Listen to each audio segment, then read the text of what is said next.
স্বাদ গ্রহণ করা।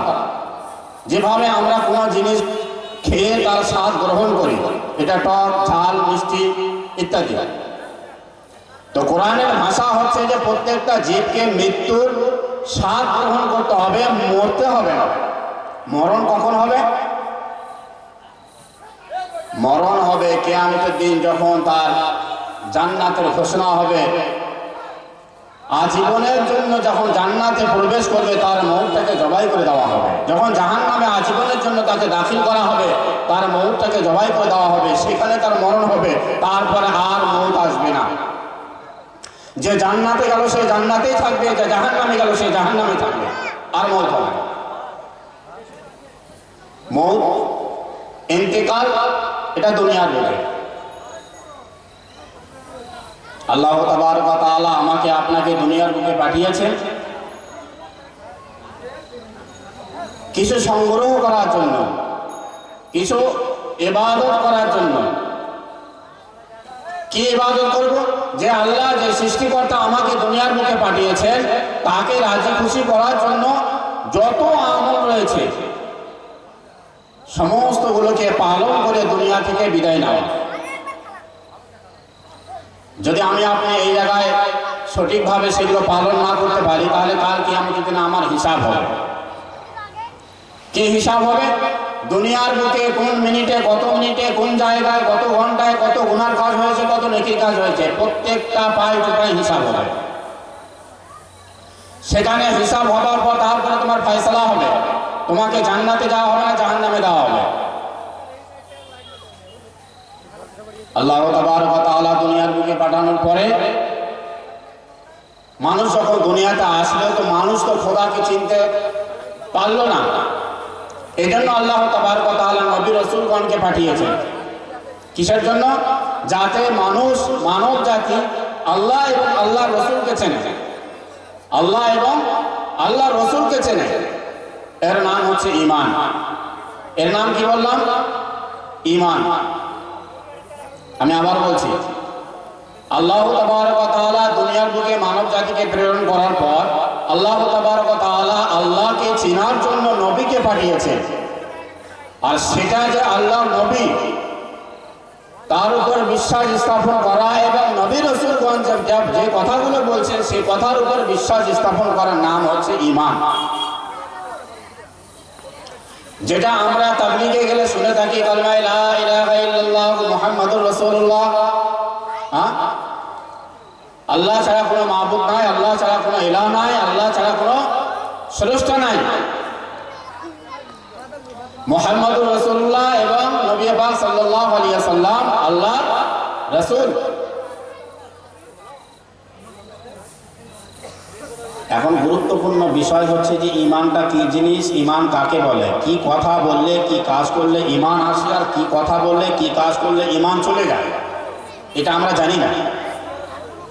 সব থেকে ইম্পর্টেন্ট বিষয় হচ্ছে এইটা, যে কি কথা বললে, কি কাজ করলে একটা মানুষের ঈমান থাকে, ঈমানের হালাতে থাকে, আর কি কথা বললে, কি কাজ করলে তার ভিতরে ঈমান থাকে না, বেঈমান হয়ে যায়, কাফের হয়ে যায়, এগুলো আমরা জানি না।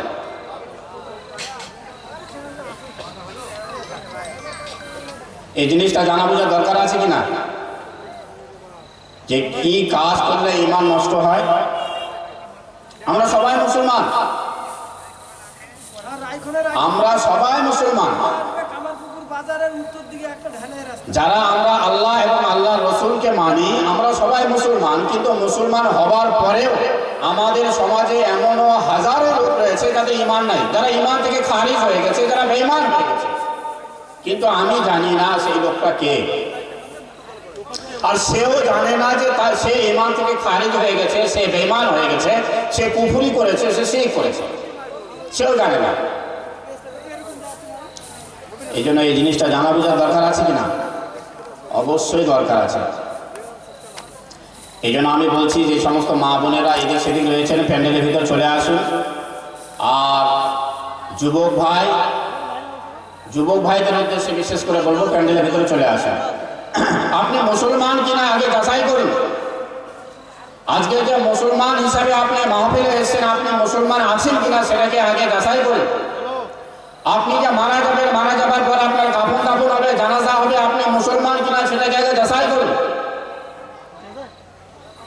আপনার বিয়ে শাদীটা ইসলামের মোতাবেক হবে, সেটা আপনি মুসলমান কিনা সেটাকে আগে যাচাই করুন।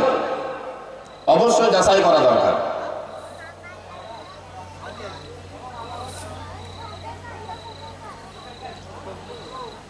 তো ইসলামিক বিধি বিধানগুলো আমাদের জানা একান্ত কর্তব্য। কতটুকু?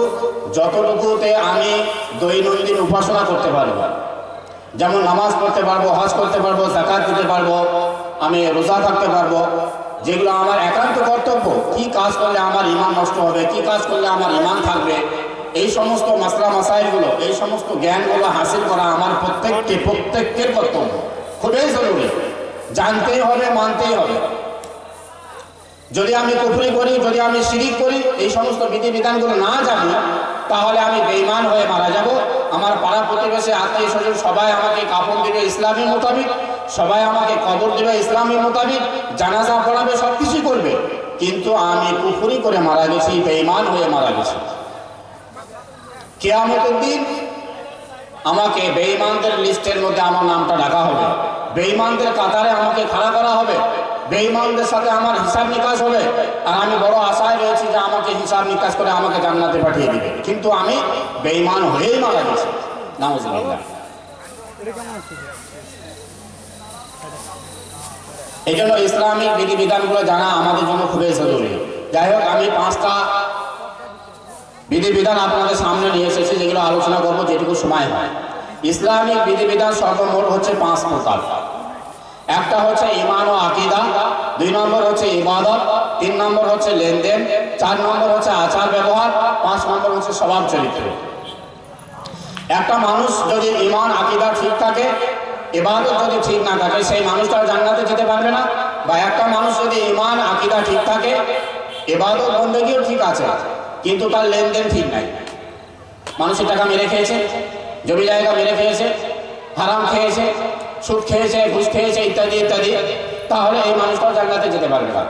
অথবা একটা মানুষের ঈমান আকীদাও ঠিক আছে, ইবাদত বন্দেগীও ঠিক আছে, লেনদেনও ঠিক আছে, কিন্তু আচার ব্যবহার ঠিক নাই। পুরো পাড়া প্রতিবেশী তার উপরে ক্ষিপ্ত, তার ব্যবহারে সবাই আনন্দিত, কেউ তাকে দেখতে পারে না, তার উঠতে চলতে বসতে কথাতে সব জায়গাতে তার দোষ, আচার ব্যবহার ভালো না, সেই লোকটাও জান্নাতে যেতে পারবে না। আর একটা কি? স্বভাব চরিত্র। স্বভাব চরিত্র ঠিক থাকতে হবে। তাহলে এই 5টি প্রকার আমাদের জানা খুবই জরুরি এবং মানা খুবই জরুরি। ঈমান আকীদাটা কি? মিশকাত শরীফের প্রথমে একটা হাদিস রয়েছে, হাদিসটাকে বলা হয় হাদিসে জিবরিল। এই হাদিসটা মুনতাখাবে আপনারা শুনেছেন, ফাজাইলে আমলও শুনেছেন, ইত্যাদি ইত্যাদি জামাতে বিভিন্ন জায়গায় আপনারা শুনেছেন।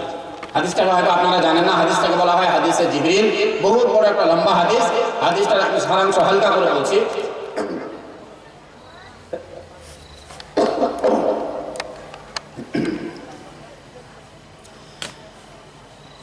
সাহাবারা বর্ণনা করছেন যে একদিন আমরা বসে আছি, আল্লাহ নবী সাল্লাল্লাহু আলাইহি সাল্লাম বসে রয়েছে, হঠাৎ করে একজন মানুষ সাদা পোশাক পরে, ধবধবে সাদা পোশাক, কালো কুচকুচে চুল, সে মানুষটা এসে আল্লাহ নবী সাল্লাল্লাহু আলাইহি সাল্লামের সামনে নামাজের মতো বসে। সে মানুষটা কে? সাহাবারা বলছে আমরা তাকে কাউকে চিনি না, কেউ আমরা চিনি না, এটা কে? আমরা কোনোদিন দেখিনি। কিন্তু আল্লাহ নবী সাল্লাল্লাহু আলাইহি সাল্লামের সামনে এসে বসে আল্লাহ নবী সাল্লাল্লাহু আলাইহি সাল্লামকে জিজ্ঞাসা করছে, ইয়া রাসূলুল্লাহ আখবিরনি আনিল ইসলাম, या रसूल अल्लाह आप मुझे बताइए इस्लाम क्या है। अखबिरनी अनिल ईमान, या रसूल अल्लाह आप मुझे बताइए ईमान क्या है। কাকে বলছে? আল্লাহ নবী সাল্লাল্লাহু আলাইহি সাল্লাম কে বলছে যে अखबिरनी अनिल ईमान, आप मुझे ईमान के बताइए, ईमान के बारे में बताइए, ईमान क्या चीज है, ईमान किसे कहते हैं, ईमान কাকে বলে। তখন আল্লাহ নবী সাল্লাল্লাহু আলাইহি সাল্লাম সেই কলমাটা বলল, আমানতু বিল্লাহি ওয়া মালাইকাতিহি ওয়া কুতুবিহি ওয়া রুসুলিহি ওয়াল ইয়াউমিল আখির ওয়াল কদরি খাইরিহি ওয়া শাররিহি মিনাল্লাহি তাআলা ওয়াল বাসি বাদাল মাউত। তখন সেই ব্যক্তিরা উত্তরে কি বলল? সাদাক্তা, ইয়া রাসূলুল্লাহ আপনি সচ কাহা হে, আপনি ঠিকই বলেছেন, আপনি সত্য বলেছেন। ঈমান একে বলে, কাকে বলে? আন তুমিনা বিল্লাহ, তুমি আল্লাহর উপর ঈমান নিয়ে আসো, ওয়া রাসূলি, এবং তুমি নবী রাসূলগণের উপর ঈমান নিয়ে আসো। ঈমান কাকে বলে? যে আল্লাহর উপর বিশ্বাস স্থাপন করতে হবে যে আল্লাহ বলতে এক সৃষ্টিকর্তা রয়েছেন, আল্লাহ বলতে এক মহাপ্রভু রয়েছেন। এই কথার উপর বিশ্বাস স্থাপন করার নাম হচ্ছে ঈমান। তারপরে কি? আল্লাহ তাবারক ওয়া তাআলা নবী রাসূলগণকে পাঠিয়েছেন, সেগুলোর উপরও বিশ্বাস স্থাপন করতে হবে। কাকে পাঠিয়েছেন? হযরত আদম আলাইহিস সালামকে পাঠিয়েছেন, হযরত দাউদ আলাইহিস সালামকে পাঠিয়েছেন, হযরত ঈসা মুসা আলাইহিস সালামকে পাঠিয়েছেন। শেষ নবী আমাদের নবী হযরত মুহাম্মদ মুস্তাফা সাল্লাল্লাহু আলাইহি ওয়াসাল্লাম তিনাকে পাঠিয়েছেন নবী রাসূল করে। এই কথার উপর বিশ্বাস স্থাপন করা। আল্লাহ নবী সাল্লাল্লাহু আলাইহি ওয়াসাল্লাম যখন এই দাওয়াত মক্কাতে দিচ্ছিল, যে আল্লাহ বলতে এক স্রষ্টা রয়েছেন, তারে ইবাদত করতে হবে, কোনো দেব দেবীর পূজা করা যাবে না, কোনো মূর্তির পূজা করা যাবে না, এক আল্লাহর উপাসনা করো, এক আল্লাহর ইবাদত করো। অন্য কারো ইবাদত করলে সেটা শিরক হবে, সেটা কুফর হবে, সেটা গুনাহ হবে, সেটার জন্য আমাকে পাকড়াও হতে হবে। আর আমি মুহাম্মদ সাল্লাল্লাহু আলাইহি ওয়াসাল্লাম আল্লাহর নবী, আল্লাহ আমাকে নবী হিসাবে পাঠিয়েছেন, আল্লাহ আমাকে রাসূল হিসাবে পাঠিয়েছেন, এই কথার উপর বিশ্বাস স্থাপন করো। মক্কার মানুষদের মধ্যে দুটো দল তৈরি হলো। একটা দল তো আল্লাহর নবীকে মেনে নিল, তাদেরকে বলা হলো সাহাবা। তাদেরকে কি বলা হলো?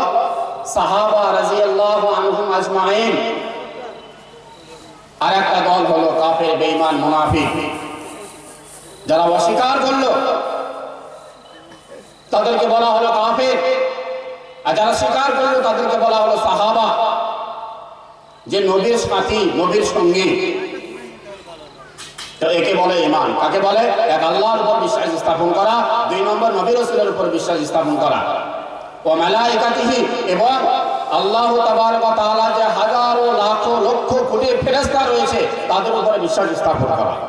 যে ফেরেশতা বলতে একজন জিনিস আছে, এই কথার উপর বিশ্বাস স্থাপন করা। ওয়া কুতুবিহি, এবং আল্লাহ তাবারক ওয়া তাআলা যে সমস্ত বইগুলো আমাদের মাঝে প্রেরণ করেছে, নাযিল করেছে। ইতিপূর্বে অনেক কিতাব আল্লাহ তাবারক ওয়া তাআলা নাযিল করেছিল। আমাদের নবী হযরত